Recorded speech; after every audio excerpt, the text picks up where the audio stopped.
Dans cette vidéo, je voudrais parler de notion d'humanité. Alors, qu'est-ce que nous pensons les uns les autres?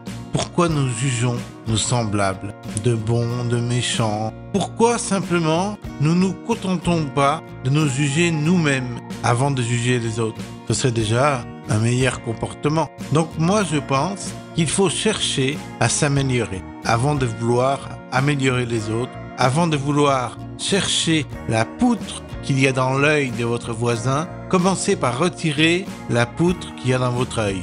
Ceci est une expression de Jésus-Christ. Bon, c'est pas vraiment pareil qu'il l'avait tourné, mais je crois qu'il avait dit avant de chercher la paille qui est dans l'œil de ton voisin, retire d'abord la poutre qui est dans ton œil. Je crois que c'est plutôt ça l'expression.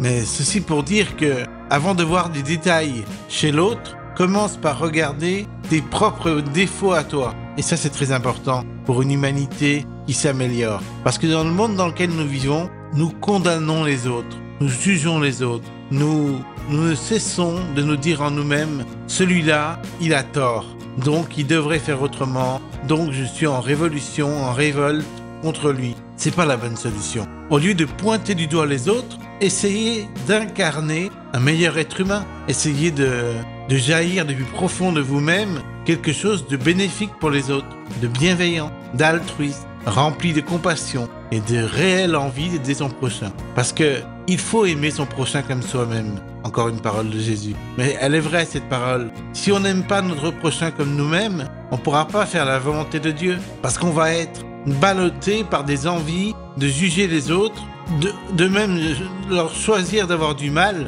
alors qu'il faudrait au contraire leur choisir du bien. Faire tout pour que ces personnes soient transformées, se convertissent, changent de position, de positionnement intérieur et deviennent bien. Mais pour cela, il ne faut pas les changer de l'extérieur. Il faut que vous-même, vous incarniez le changement que vous voulez voir chez les autres. Vous comprenez la différence? C'est pas en disant « toi, tu dois devenir ça » que la personne deviendra ça. C'est en disant « moi, je suis ça et voilà ce qu'il faut être » que la personne pourrait peut-être devenir ce que toi, tu es. C'est en montrant l'exemple que les autres peuvent devenir à leur tour des exemples.